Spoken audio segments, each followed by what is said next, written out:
Ku izina ry'Imana Data na Mwana na Roho Mutagatifu, amina. Gira amahoro ya Kristo muvandimwe. Dukomeje rero kuganira ku mugabo witwa Yobu. Turagerageza kurangiza inkuru ya Yobu, nubwo tutihutira kuyirangiza ahubwo icy'ingenzi ariko tubanza kuyumva, ariko birakwiriye ko dufata n'abandi bagabo kuko abagabo turabafite benshi cyane. Hari umugabo witwa Daniyeli wagiye mu rwobo rw'intare. Hari umugabo witwa Nowa, nawe burya yahuye n'akaga gakomeye kubwira abantu ntibashake guhinduka. Hari umugabo witwa Yosefu watawe mu rwobo, batawe n'abavandimwe be.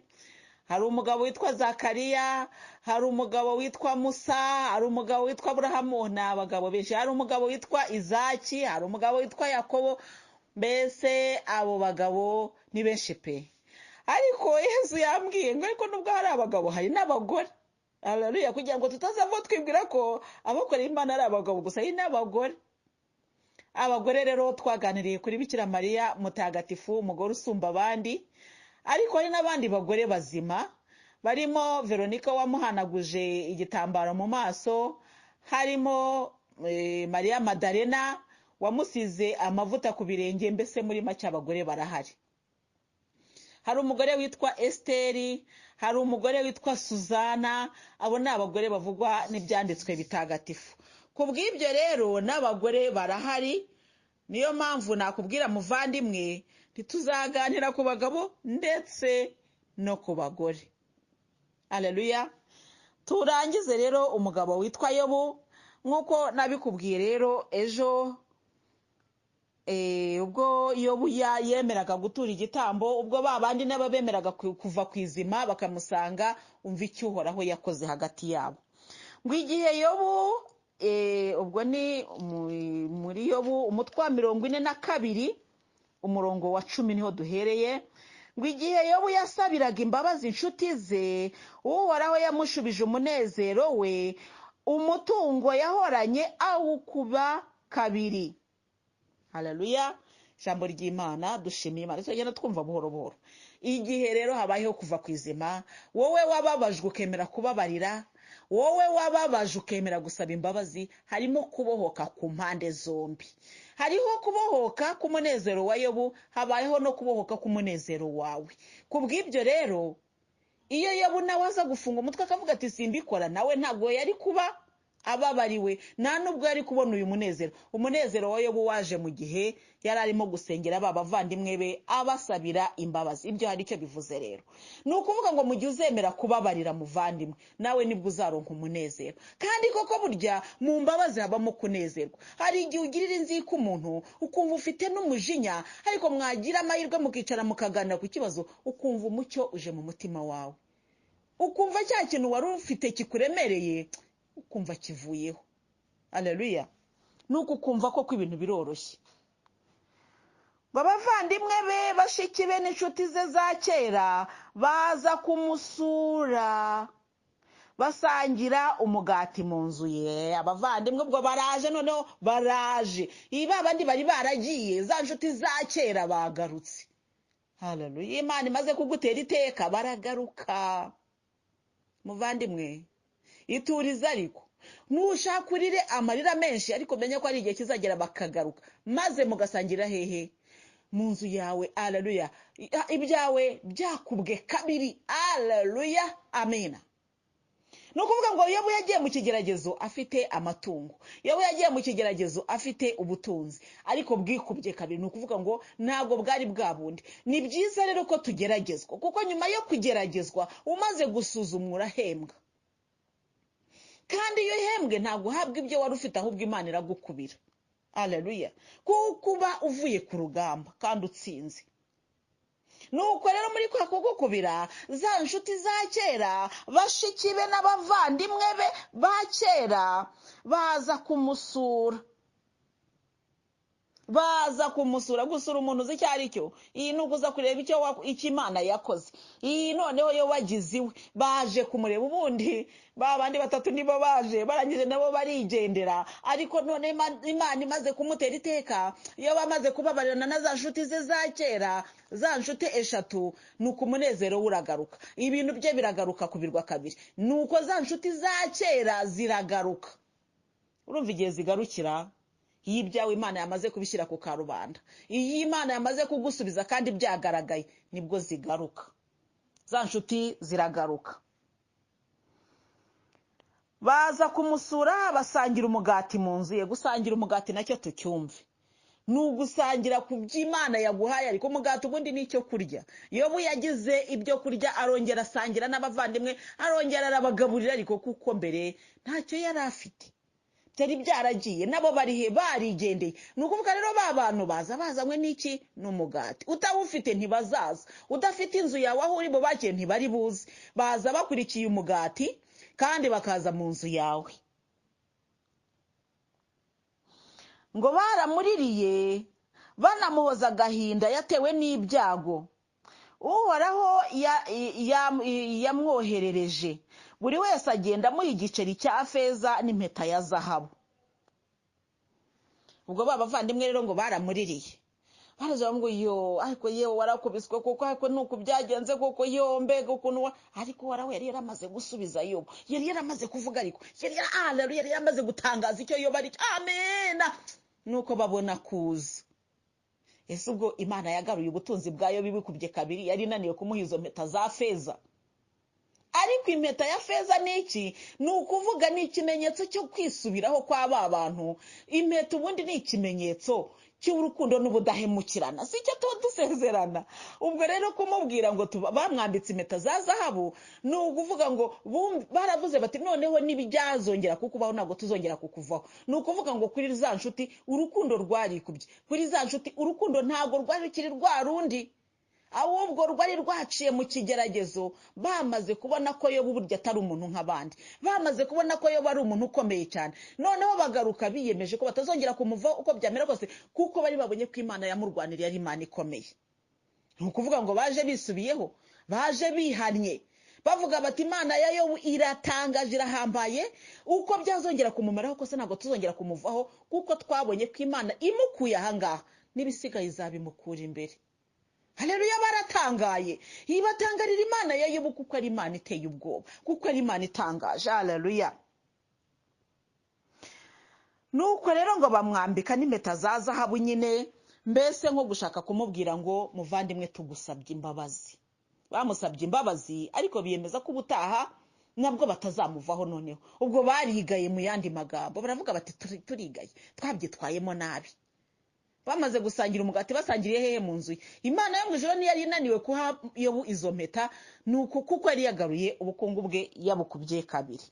Nuko Uhoraho aha Yobu umugisha urenze ndetse n'uwo yahoranye. Haleluya.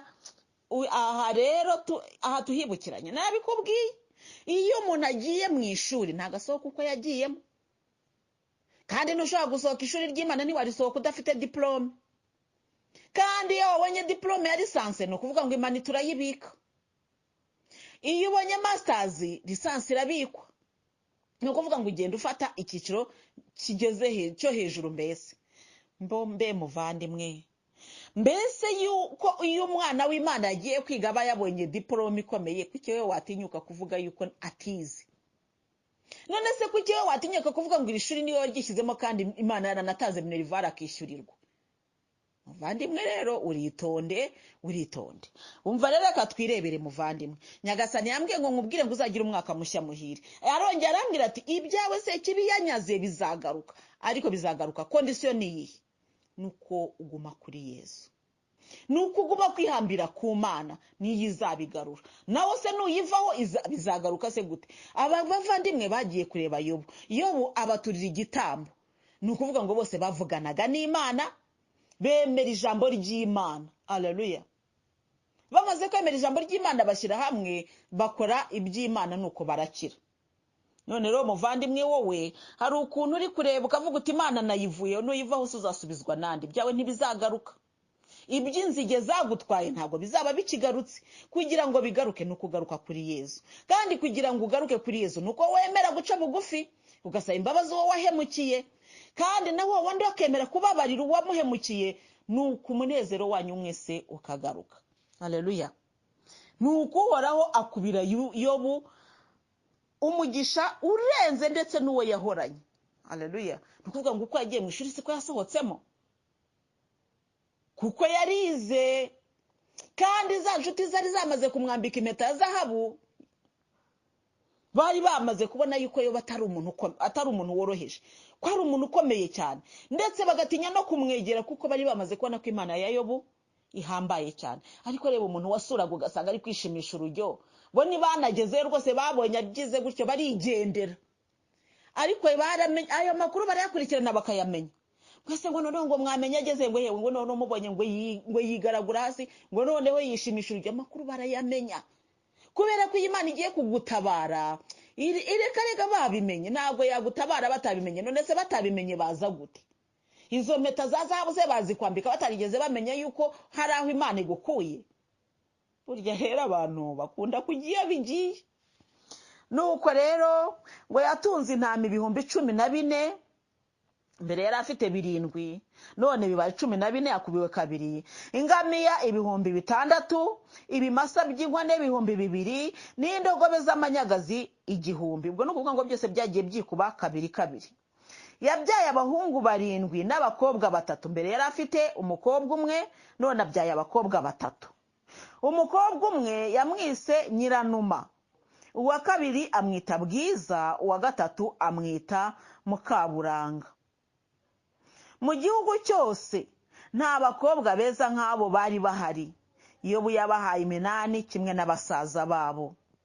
Nyuma yaho Yobu yabayeho indi myaka 140, abona abuzukuruza agera no ku buvivi. Nuko Yobu apfa yisaziye neza, yarabonye ibintu n'ibindi. Ijambo ry'Imana, dushimiye Imana. Ibi naho tutabiganiraho cyane ngo mvuge ngo nuko Yobu bigenda gutya, nawe urabyumva. Ushobora kubikoza ngo none se ngo Yobu yabonye umugore, none se ari kuba yabyaranye nande? Yaza ari kubyara ku giti, yari afite umugore. Ushobora kwibaza ngo se ni wa mugore we wa mbere? Ngewe ntabwo natinya kuvuga ko atari wa mugore we wa mbere, kuko Imana yahinduye byose. Wa mugore yari yamubwiye gutuka Imana, ntabwo ari Imana yamugaruye nyuma y'igi, kuko ibyo byose byaravuguruwe. Yobu asubizwa umunezero. Noneho rero Yobu we urumva ko yagiye mu ishuri, yavuyemo yarabaye mushya.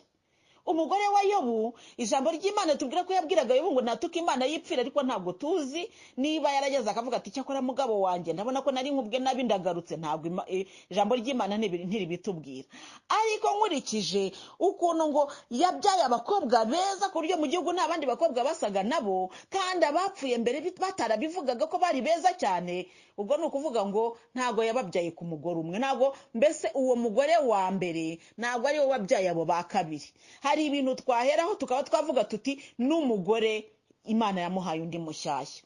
Bivuga iki rero? Bivuga ngo Imana igiye ivugurura ihereye kuri 0. Ntabwo ivugurura ngo ivuge ngo cyakora ngo bimura bigumana ngo ibindi ngo oya, byose ihera kuri 0 igenda yongera ivugurura.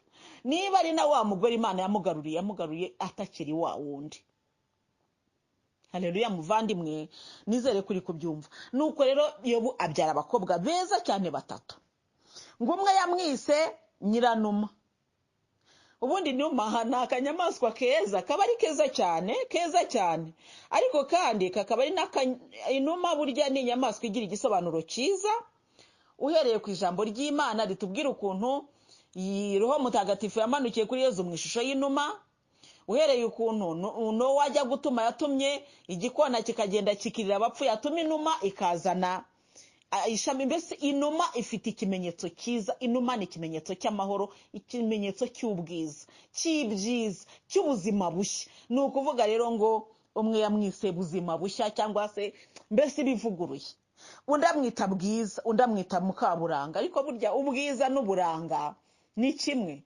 ubwo undi yari mwiza cyane n'undi akagira uburanga buhebuje. Nuko rero Yobu abana bose baramunezeza nawe aranezerwa. Yobu agera ku buzukuru, agera buzukuruza ndetse n'ubuvivi.